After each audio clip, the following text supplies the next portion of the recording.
À Mespol, dans le Nord Finistère, Jean-François Saluden produit du lait et des légumes. Situé sur le bassin versant algues vertes Orne-Guillex, l'exploitation est tenue de maîtriser ses apports d'azote.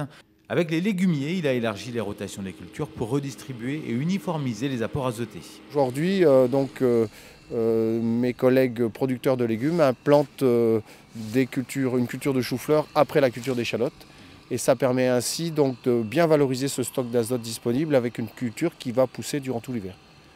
Et à l'inverse, en contrepartie, nous récupérons chez les collègues producteurs de légumes des parcelles après les chaumes de chou-fleur qui eux laissent aussi donc une quantité de reliquats azotés assez conséquente puisque seulement un tiers de la masse verte est récoltée au travers de la pomme et donc les 2 tiers restants sur le champ, ça fait un chaume intéressant.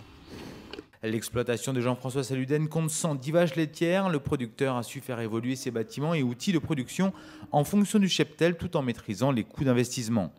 À l'heure des robots de traite ou salles de traite rotatives, le producteur a préféré optimiser son système en doublant l'outil déjà existant. Dans l'ensemble du projet et la cohérence qu'on a voulu avoir,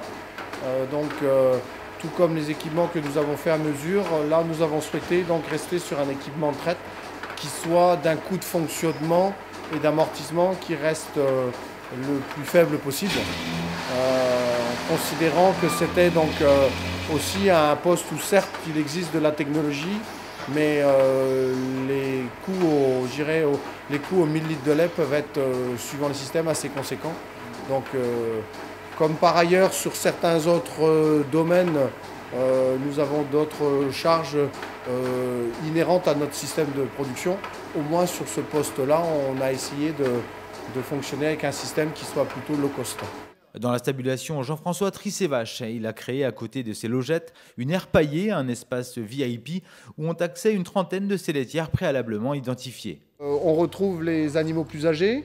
On retrouve il y a 18 mois, nous avions repris un troupeau qui ne connaissait pas les logettes. Donc ça nous a permis aussi d'héberger prioritairement ces animaux d'un certain âge auquel il n'était probablement pas judicieux d'apprendre les logettes, ou en tout cas qui se serait fait en ayant un petit peu un peu d'animaux inadaptés. Donc on retrouve par ailleurs aussi des animaux qui ponctuellement connaissent un petit souci de santé, une boiterie pendant l'hiver ou voire même des animaux qui sont fraîchement vêlés et qui sont toujours un peu vulnérables. Donc on parlait du comportement animal tout à l'heure pour privilégier une zone plus qu'une autre, mais il existe aussi une hiérarchie dans le troupeau et cette hiérarchie est parfois impitoyable et des animaux qui viennent de rentrer dans un troupeau se font souvent un petit peu malmener. Donc de les passer par cette stabulation-là permet souvent de passer mieux les étapes suivantes. Pour le confort de ses vaches, il a investi dans un DAC, un distributeur automatique de concentré individualisé et sécurisé. Donc le principe de nos DAC, somme toute, ce sont des DAC tels qu'on retrouve chez beaucoup d'agriculteurs. Leur particularité est d'avoir une porte arrière qui permet à l'animal de manger en toute sécurité. Grâce à la porte arrière, le comportement des animaux a été modifié et donc un animal qui n'est pas autorisé à accéder à de l'aliment, en règle générale, ne reste pas très longtemps dans la stalle et laisse rapidement la place à une autre.